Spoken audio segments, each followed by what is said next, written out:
Hello, good morning po. Ito po yung paggawa ng kilawin na tanigi. Ayan po sa mga pamilyar na isang uri ng kilawin ng tanigi. So, ayan po ang proseso kung paano nila ginagawa ang tanigi na kilawin. Dito yan po sa La Union. Kung sino po ang nakakilala sa isang isda ng tanigi is, ayan po ang paggawa ng kilawin. Ayan si Kuya Maki, the legend, na gumagawa ng kilawin dito sa La Union lang po ito. Ayan. Panoorin niyo po at tingnan niyo po kung gaano kasarap ang kilawin na ginagawa niya. Wow, yan ang sili. Hinihiwa-hiwa niya at ilagay niya doon sa nahiwang kilawin, anang tanigi. Ayan po. So, ubusin niya yan hanggang sa mahiwa niya ito mga ingredients na siling labuyo, siling haba, at yan ang pinakalas na ingredients niya, ang luya. Ayan. Tinadtad niya ng gusto ang luya sa likod ng kutsilyo. Ayan po. Ang kutsilyo ang ginamit niya. So, mismo po yung yung likod ng kutsilyo ang ginamit niya pang kukok sa luya.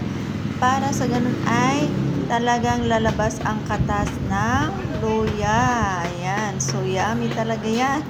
Hindi kayo makakatulog kapag ito ay natikman nyo yung kilawin ng tanigi. So, hahanap-hanapin nyo. Ayan po.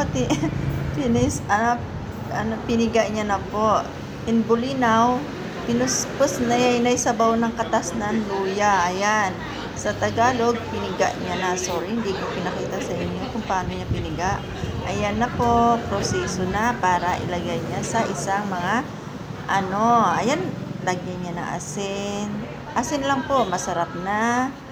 At saka yung siling labuyo, siling haba, luya. Yun lang po ang nilagay niya, walang paminta. Pero yummy talaga. Mapapasabi kang yummy. Ayan.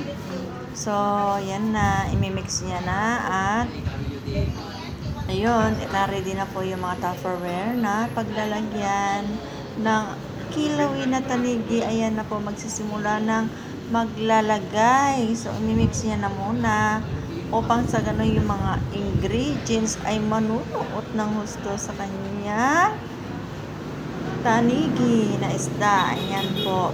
So, pagmasdan nyo yan, masarap po yan. Kung sino po ang nakakaalam sa tanigi, ako'y tubo na Pangasinan pero hindi ko po natikman ito. First time kong tumikim ng tanigi. Sarap po. Grabe, mapapawaw ka talaga sa sarap ng tanigi ni Kuya Maki. Ayan. Dito yan po sa La Union. So, gusto nyo pong bumili sa kanya, ay puntahan nyo na muna po sa La Union. Kasi yan po lang ang pwesto niya. Ayan, umpisa na ang paglagay ng tanigi sa Tupperware. Ayan na po, pagmasdan nyo po at mapapawaw kayo sa sarap ng kilawin. Ayan po, pagmasdan nyo po yan. Isa-isa nyo na po linalagyan yung Tupperware at yan. Iuwi na namin para pulutan. Ang sarap po yan. Grabe. Buti na lang hindi ko talaga nakalimutan ang pangalan ko. At yun, sarap talaga yan. Sabi ko sa'yo,